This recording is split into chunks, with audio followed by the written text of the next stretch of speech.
Welcome back to another episode of Mafia Family Ties, brought to you by William Attar Law. With me today, I have Will Turner, personal chef. Will, thanks so much for coming on. Thanks for having me. It's an honor to be here. Yeah, it's an honor to have you. It's an honor to have you. So, for those who might be watching who don't know, who you are, what you do, can you give us a little bit of an introduction and just introduce yourself? Yeah, so I'm Chef Will, private chef for athletes in Buffalo. Cook for Sabres players, Bandits players.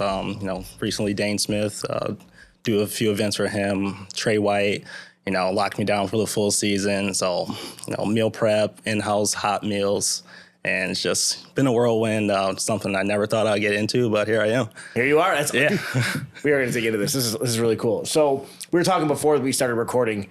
You weren't always doing the personal chef thing. You had a career before this. So talk a little bit about that and how you transitioned into what seems like a really cool job. Yeah, I worked at a local financial institution, a big bank here, and I was doing collections, doing some investigative work. I did that for about 9 years, and always had a passion for cooking. I would cook at home, watch a lot of Food Network, and so I would just post pictures on Instagram. Bought a new smoker, like trying out new recipes, and just really caught on. In May of 22, when the Top tragedy happened, Chef Darian reached out to me to come cook with him, and that was awesome. Like, he called me, he said, "Hey, you want to come cook? We got a lot of meals to deliver." So it's right there, thrown into the fire. That's wild. So Chef Darian just saw you posted on Instagram. Yeah, like during COVID and stuff, we became friends on Instagram. Okay. Messaged each other back and forth. I know that's when he was on his rise as well. Yeah. And, he just reached out of nowhere. It was. So you got a car commercial on deck like Darian does too? In the future, I hope so. That's in the works. But, that's great. Yeah, that's pretty cool. That's really cool getting connected with Darian and obviously, using your talents to serve, during that time after the shooting and everything. That's awesome. Yeah. So how did you get into you dropped some names there at the outset. Yeah. So how did you get into cooking for these athletes? Well, just started to reach out to them, and I worked with Chef Darian for over a year as well. So connections from that as well really helped to my benefit. I didn't go to culinary school, so I went to business school. So, but I guess that helps running my own business now. But everything I taught myself and learned from other chefs in the business. That's really cool. So. You mentioned doing events with Dane before. Yeah. But then you said that, to use your words, Tre'Davious White locked you down full time. So as much as you're able to or you want to, share a little bit about that. Yeah, so it was great. Went out to dinner with my fiance, and we get home. I was like, why did Tre'Davious White follow me on Instagram? So random. And next thing you know, I got a message. They wanted me to come cook for them throughout the season. Meal prep. In-house hot meals. Trey, he can eat a lot. So I definitely was excited for the opportunity and took them up on their offer. So that was a full-time gig for you then. Full-time gig. Still doing it now. Yeah. So I was going until the off season. I guess they really like my cooking if still there. That's cool. So Trey's still here in Buffalo right now. Still in Buffalo. Yeah. He's a great guy. Love being around them. Yeah, that's awesome. I think every Bills fan loves Tre'Davious White. I mean, if he's anything like he comes across on camera, the dude is just pure excitement and energy and fun. Definitely. And just being a fan and seeing him drafted, and now I get to cook for him on a daily basis. Never would have imagined that. Do you ever cook anything and he's like, "I hate this. Don't cook this again"? No, never had that happen. All right, that's good. Bat 1,000, all right. It's usually a lot of repeat meals, which I'm fine with. He's pretty easy. Yeah. So, just try to push him to be more adventurous with foods, trying to get creative in there. All right. What's his favorite? Say chicken parm. I just made that last night. So. I get it. That makes sense. Yeah, chicken parm. I do that. Cajun salmon pasta. That was a big one, pre-game meal or post-game. Okay. Definitely after the game. That makes sense. Louisiana, Cajun. All right. Yeah, so definitely made that a lot as well. Good stuff. I love it. Yeah. So what's a typical day look like for you? Typical day, I reach out, for who I'm cooking for. Hey, what do you want tonight? They get back to me, so I'll head into a grocery store, either Wegmans, Tops, Whole Foods, whatever.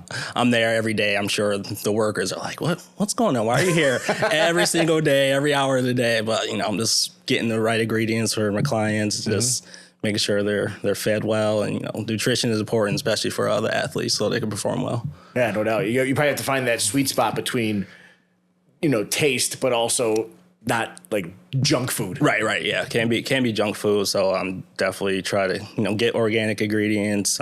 Make sure it's sourced well. Even go to local butchers. Make sure the meat's cut fresh. It's definitely fun. So then I go cook there for about 4 hours a day cooking.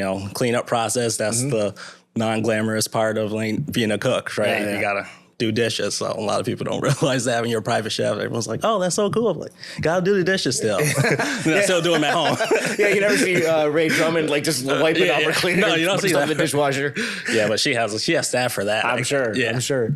All right, so what's a game day look like for you? Because obviously the players are pretty busy that day or even that weekend leading up to it.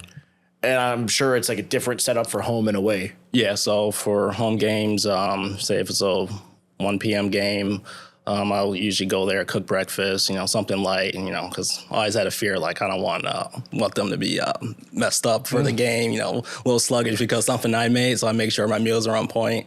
Cooking breakfast, if it's, night game or 4 o'clock game, and try to have something ready for a post game, so, go to a grocery store at halftime or something. So I don't really get to watch the full game in this field, but I go shopping, have their meal ready, so when they get home from the game, they can eat right away.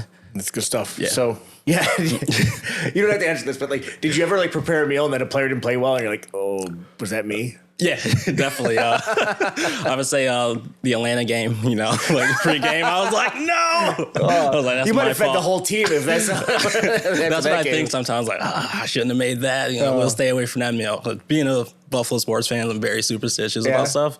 So I'll just try to stay away from stuff that would cause a loss.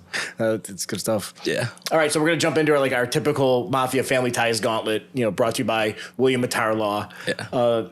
You've been a Bills fan your whole life. Yeah. So, because you mentioned seeing Trey get drafted and everything. So, the stuff that you've noticed that you've grown up with in this fan base, and now you have a really unique perspective, I think, compared to almost every other Bills fan, really. How is this fan base different, in your opinion? The passion.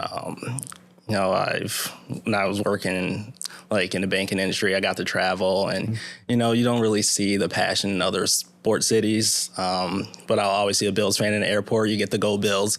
So I just love the passion of Bills fans. Sabres fans. Everyone's just all about their teams, and they'll die for them. Yeah, for sure. It's very.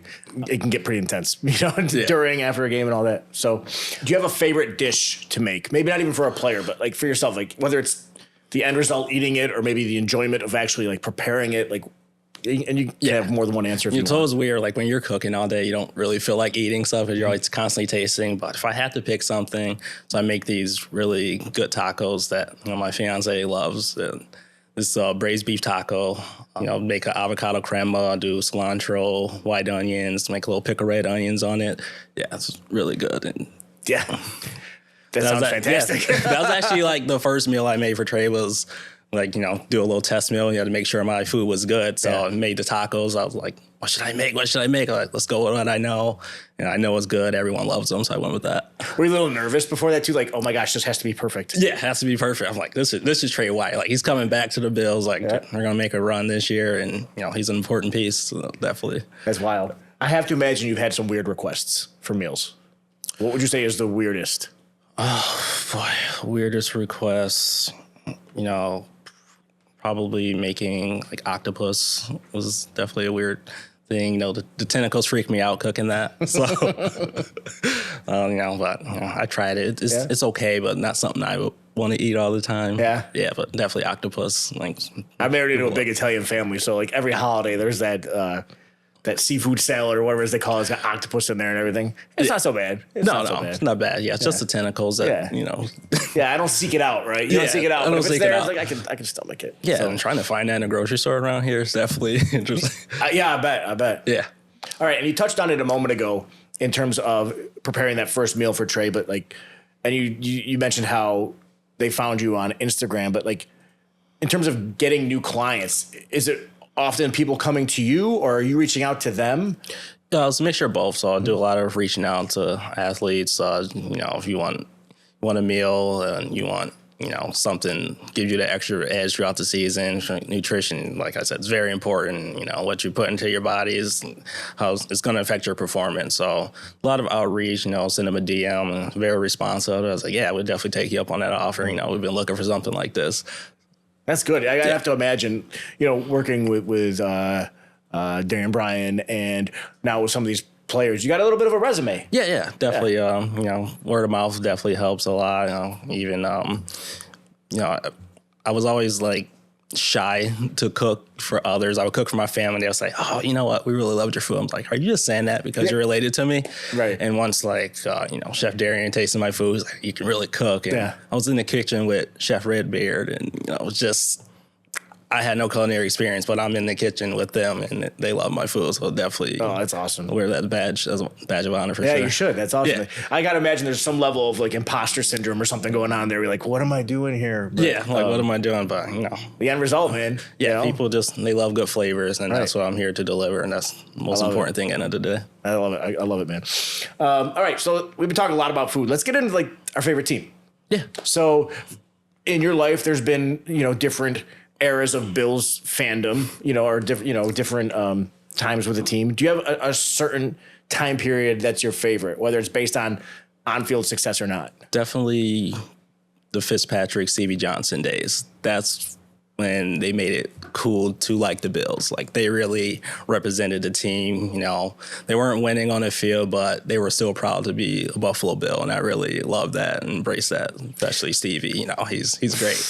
Yeah, he's my guy. And it's just I would have to agree with you. This success is great, but you said it so perfectly. Like they made it okay to be a Bills fan or cool to be a Bills fan, right? Because they were fun. Yeah, I grew up. My very, very first memory was the Music City Miracle game. And I was like, oh, no.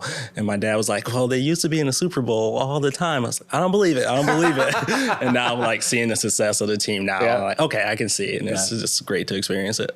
It's funny. We've had a couple different guests on here, and their first memory is like the Music City Miracle. And it's like their parents are always saying, well, welcome in. This is how it goes. Yeah. Sometimes we're sad later in the season. Sometimes we're sad, pretty early in the season. We're always sad. Yeah.